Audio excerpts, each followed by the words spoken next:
Hi there, this is Jonathan Ginsberg. I'd like to talk to you today about income tax refunds in Chapter 7. As you probably know, a tax refund simply means you've overpaid the IRS or state of Georgia and that money is coming back to you. This is money you've overpaid. It's kind of like a savings account in some ways. So when you get it back, it's like taking money out of a bank account. You file Chapter 7, that income tax refund would be considered an asset because, again, it's like money in savings. So when I file Chapter 7 and it's before tax returns have been filed, I would list the expected refund as an asset and hopefully exempt it.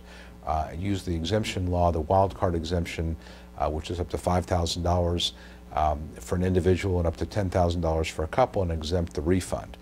Now, if I don't have the exemption available, in other words, we used up all our exemptions, then what I might tell my client to do in that case is to get the refund, go ahead and spend it on things that are legitimate, home repairs, buying food, mortgage payments, things like that, and then wait and file after the refund's been used up so we don't have to deal with it. But what we don't want to deal with is a situation where we have a big refund coming, there's no exemptions available, and the refund comes in and the trustee says, thank you very much, I'll take that and use that and distribute it to unsecured creditors.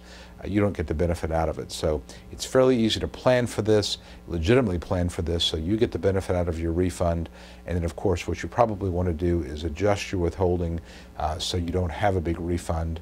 Because, again, it doesn't really do you a whole lot of good in bankruptcy, really, or in life, because you don't get any, you'd be much better off putting that money into a investment account or something where you get some interest out of it, you have control over it. Giving it to the IRS, hoping they'll give it back to you, is probably not a great plan in any case. So I would tell you to look at your withholdings and perhaps to consider setting things up so you don't really have a tax refund. Again, I don't think it does you a whole heck of a lot of good. I'm not a tax lawyer, not giving you tax advice, but just something to think about. But certainly for bankruptcy purposes, I think you're better off not having a refund because, again, there's a chance you could lose it in your Chapter 7. Hope this has been helpful. Again, Jonathan Ginsberg here. Any questions, contact my office. We'll be happy to help.